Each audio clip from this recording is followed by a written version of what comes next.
बिस्मिल्लाहिर्रहमानिर्रहीम। अस्सलामु अलैकुम। Welcome to this important lecture.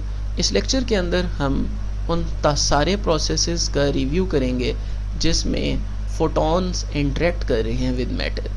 फ़ोटॉन्स जब इंटरेक्ट करते हैं मैटर के साथ तो वो 3 डिफरेंट वेज़ में कर रहे होते हैं। We know that first effect is known as photoelectric effect.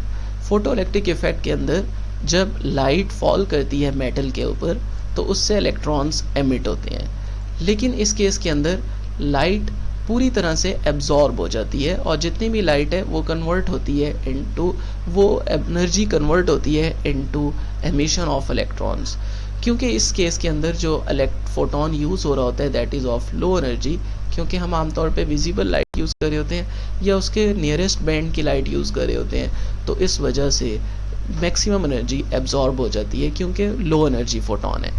Next effect is Compton effect. इसमें एनर्जी हाई होती है। हाई होने की वजह से हम आमतौर पे जैसे एक्स रेज़ हैं उनकी एनर्जी फोटोइलेक्ट्रिक इफेक्ट की एनर्जी के मुकाबले में उस लाइट के मुकाबले में थोड़ी ज़्यादा है, तो उसका कुछ हिस्सा जो है वो ट्रांसफ़र होता है टू द इलेक्ट्रॉन और बाकी जो है वो फोटोन की अपनी एग्जिस्टेंस रह जाती है और वो कुछ हद तक स्कैटर करता है। And third effect is pair production.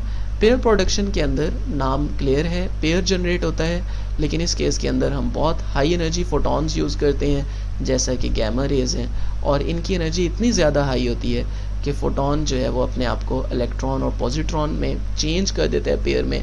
और इसमें एक कंडीशन भी है कि जो उसकी एनर्जी है फ़ोटॉन की वो 1.02 मेगा इलेक्ट्रॉन वोल्ट से ज़्यादा होनी चाहिए, तभी पेयर प्रोडक्शन हो सकता है, अदरवाइज़ ऐसा नहीं होगा। Thank you so much for this short review. Video आपको पसंद आई होगी, सो वी रिक्वेस्ट यू कि आप हमारे चैनल को सब्सक्राइब कर लें और बेल आइकन को ज़रूर क्लिक करें ताकि आपको मज़ीद यूज़फुल वीडियोस मिल सकें। Thank you.